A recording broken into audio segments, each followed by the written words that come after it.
In the dark corners of music history, there is a number that sends shivers down the spine of fans and musicians alike: 27. They call it the 27 Club, a mysterious circle of legendary artists who all died at the same age. Hendrix, Joplin, Morrison, Cobain. And then, decades later, Amy Winehouse. Her voice was a force of nature, raw and soulful, with echoes of jazz greats and blues divas. But behind that powerhouse sound was a fragile soul, battling demons too powerful to conquer. This is her story, a story of brilliance, heartbreak, and a curse that never seems to die. Amy Jade Winehouse was born on September 14, 1983 in Southgate, North London. From the very beginning, music was in her blood. Her father, Mitch, loved Sinatra and swing. Her mother, Janice, adored the classics. Growing up, Amy was surrounded by the sound of jazz legends: Dinah Washington, Sarah Vaughan, and Billie Holiday. These voices shaped her soul. At just 14, Amy got her first guitar and began writing songs, channeling her emotions into lyrics that cut deep. She wasn't just another kid dreaming of fame. She was different. She had something rare, a voice that could stop time. At 19, Amy signed her first record deal and released her debut album, Frank. It was jazz-infused, bold, and brutally honest. Critics adored it. They called her the future of British music. But Amy wasn't like other rising stars. She hated the idea of being molded into a pop product. She fought for creative control, and she got it. Her talent was undeniable, and so was her fiery personality.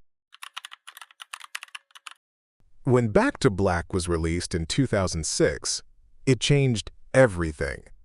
The album was raw pain wrapped in retro soul. Songs like Rehab and Love is a Losing Game weren't just hits.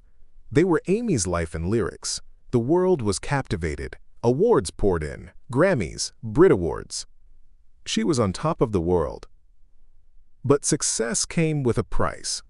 Amy's personal life was spiraling out of control, and soon the headlines weren't about her music anymore. They were about her chaos.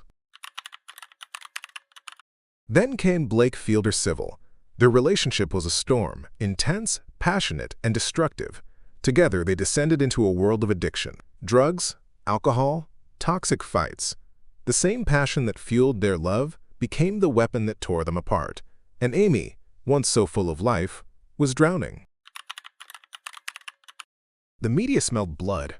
Paparazzi stalked her every move, every relapse, every stumble, every tear. It was front-page news. Instead of help, Amy became a spectacle, a tragic circus for the world to consume. And, as the cameras clicked, her health deteriorated before everyone's eyes.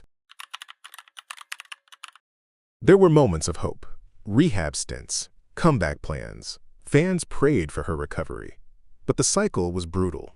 Every time she tried to climb out, the demons pulled her back. Addiction is a war, and Amy was losing the battle. July 23, 2011, Amy Winehouse was found dead in her Camden home. She was 27. The cause? Alcohol poisoning. But the real cause was years of pain, pressure, and addiction. The world mourned. Fans gathered outside her house, leaving flowers, notes, and tears. Another star. Another legend. Gone too soon. Amy's death wasn't just a tragedy, it was an eerie addition to a haunting list. Jimi Hendrix, Janis Joplin, Jim Morrison, Kurt Cobain, all gone at 27.